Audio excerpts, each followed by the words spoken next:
Something massive is happening in the housing market and almost nobody is talking about it. It's not flashy, there's no 2008 style collapse, and no banks are failing. But make no mistake, the housing market has just silently crashed, and if you're not paying attention, this silent shift could cost you a lot of money. So today we're gonna break it all down. What's actually going on, who's most at risk, why prices are falling but no one's paying attention, and what you can do right now to protect yourself. And if you think that sounds like a good thing, hit the like button so YouTube knows that I'm not a complete jerk and we'll share this video with more people. Okay, so here's the deal. On the surface, it looks like the housing market is holding up strong. Inventory is still low, prices in most areas are still historically high, and some sellers are even getting offers over asking price. But if you look a little closer, something is truly broken underneath the surface. Median home prices are down year over year in major metro areas. Places like Austin, Boise, Phoenix are really getting hit hard.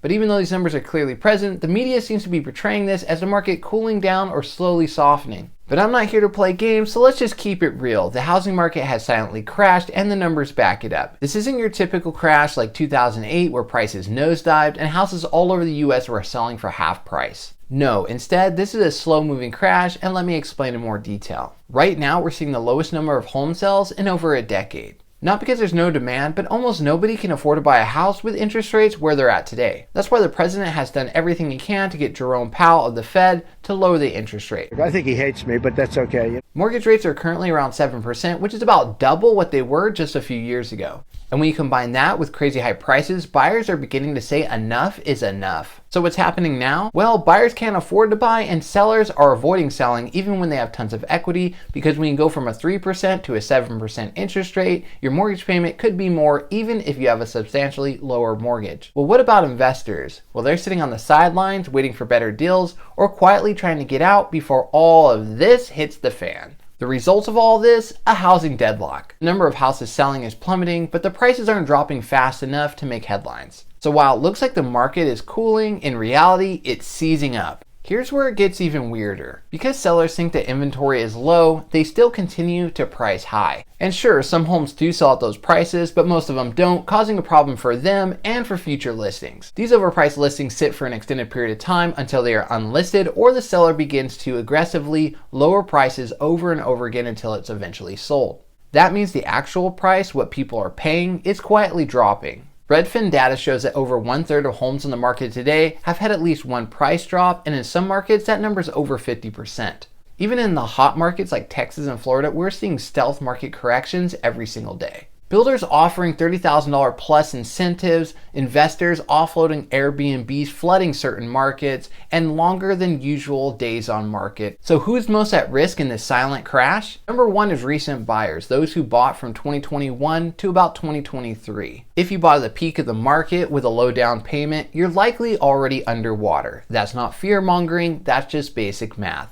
Number two is flippers and Airbnb investors. Margins are gone, holding costs are getting higher, bookings are down, and with demand constantly cooling, exits are getting harder and harder, especially if you were an investor with high expectations and grossly overpaid. Number three is sellers holding out for peak pricing. This is probably the biggest trap of all. People listing their homes way too high, expecting those 2021 prices, and then wondering why their home is sitting on the market with zero offers. The longer your house is on the market, the more money you'll lose, and if you don't have an experienced, assertive real estate agent, they may be holding your hand, walking right off the cliff with you. Now some of you are thinking, okay Jimmy, prices are down a bit, but there's no crash. There's no panic, there's no foreclosures. What gives? Great question. This isn't a 2008 style collapse. It's more like a housing recession, and the biggest reason is simple.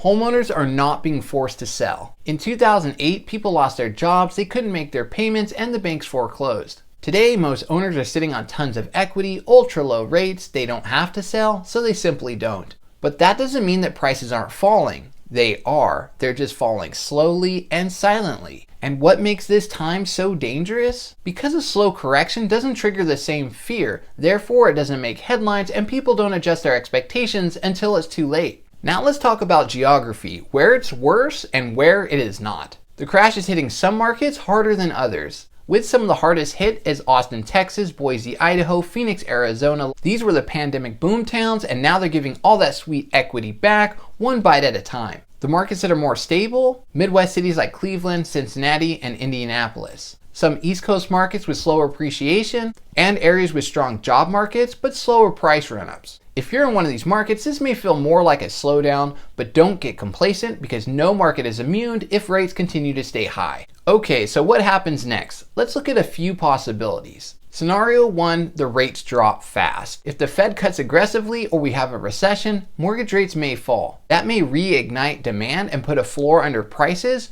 but it could also activate a sell-off. Scenario 2 is that rates stay high. If inflation stays high and the Fed holds firm, then housing affordability still stays crushed. Scenario 3 is the stagnation trap. This is the worst of the best case scenarios. Rates stay high, but sellers refuse to budge. So the market stays frozen for years with few sells, flat prices, and tons of frustration. Right now it looks like we're headed towards scenario 3, and here's why that matters. If you're waiting for a 2008 style crash to buy a home on the cheap, you may be waiting for a very long time and you may be making a costly mistake. And if you're a seller waiting for those 2021 prices to come back before you sell, you probably need to know that that ship has probably sailed and is never coming back, or at least not anytime soon.